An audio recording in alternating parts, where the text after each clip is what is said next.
Can you tell me, Socrates, whether virtue is acquired by teaching or by practice?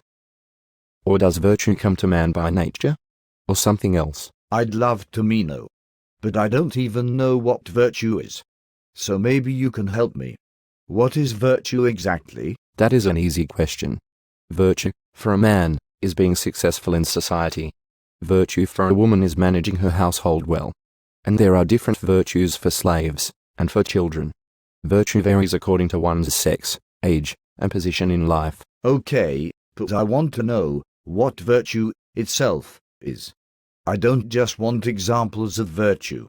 I want to know what it is.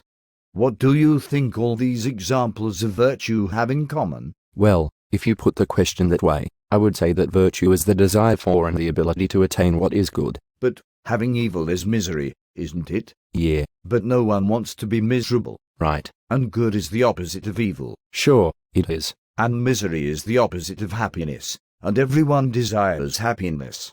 So everyone desires good. So it seems, Socrates. But not everyone is virtuous. So virtue is not the desire to attain what is good. Well then, I guess virtue is just the ability to attain what is good. But can't people get good things by unjust means? I mean, don't wicked people get good things through dishonesty, theft, murder, and things like that? They do. So what does that tell us about virtue? It tells us that virtue is the ability to get things justly, nobly, decently, wisely, or with any of the other virtues. But then virtue is just having virtue, isn't it? So all you've done is tell me that virtuous people have virtue. You still have not told me what virtue is. Well, good grief, Socrates, I'm all confused now. I've heard that you do this.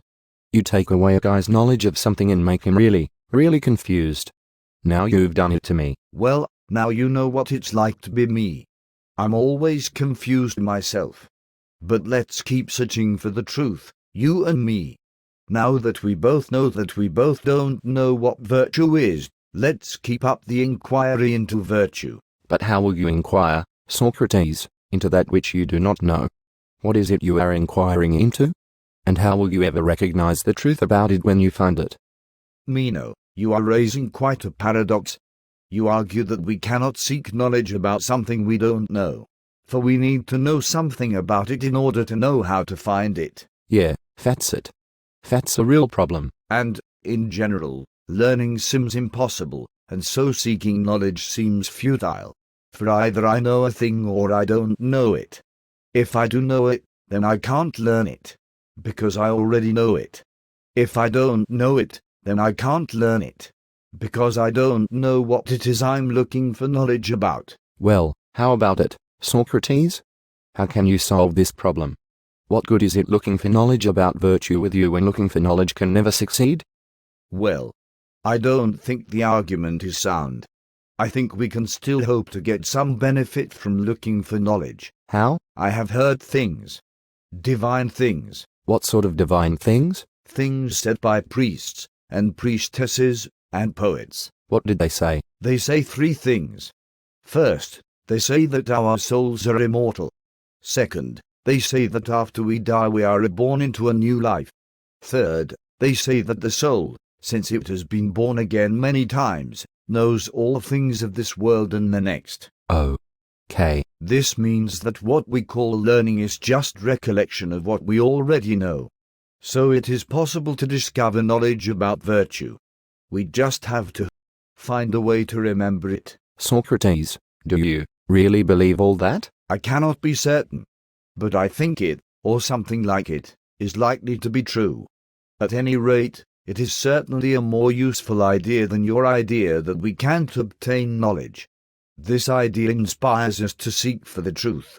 Anyway, I think you can find some evidence that this view is correct, and that learning is just recollection. How is that? Well, if you ask a person questions in the right way, he gives the true answer by himself, especially when he has a diagram to help him. Like that one time I talked about geometry with your slave. I remember that. He was uneducated, wasn't he? Yes, he was. He had never studied any geometry, had he? No, he hadn't. And I only asked him questions, didn't I? Right. and at first he thought he knew the answers, but he didn't. But, while I was just asking him questions, he soon came to realize that he didn't know the answers. So he didn't have knowledge yet, but at least he knew that he didn't know. But I kept asking him questions, and soon he did know the answer. And he was able to answer a pretty difficult question in geometry, wasn't he? He was. Even though I never told him the answer, but only asked him questions. Right. So where did the knowledge come from? That is hard to say. It is easy to say. Where else did it come from, unless it was always inside him? Yeah, you are probably right about that. So we agreed that these things are probably true, and that discovering the truth is possible. We are agreed. Therefore, we should seek the truth. We should? Then, as we are agreed that a man should inquire about that which he does not know, shall you and I make an effort to inquire together into the nature of virtue? Bring it on. Well, here's something we might look at.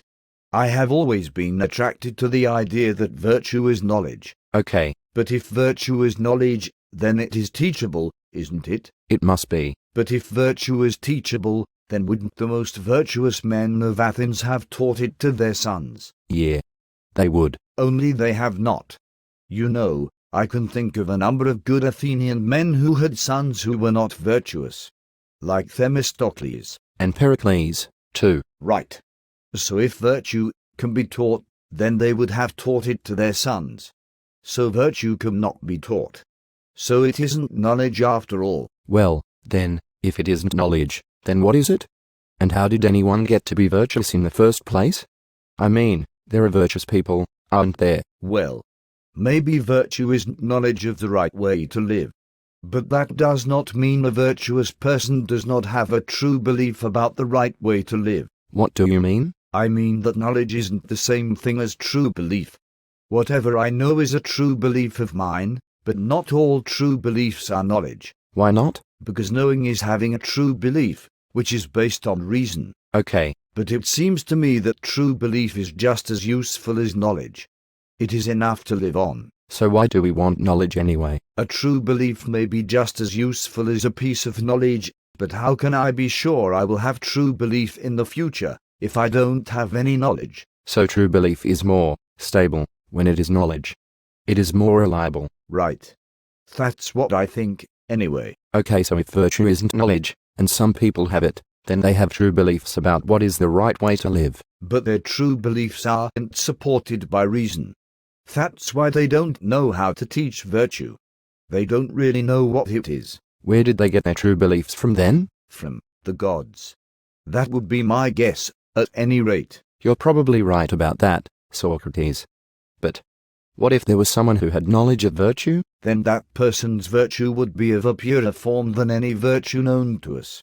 That would be a perfect virtue. And you don't think anyone has this virtue? I suspect, my dear Meno, that such knowledge belongs to God, and not to man.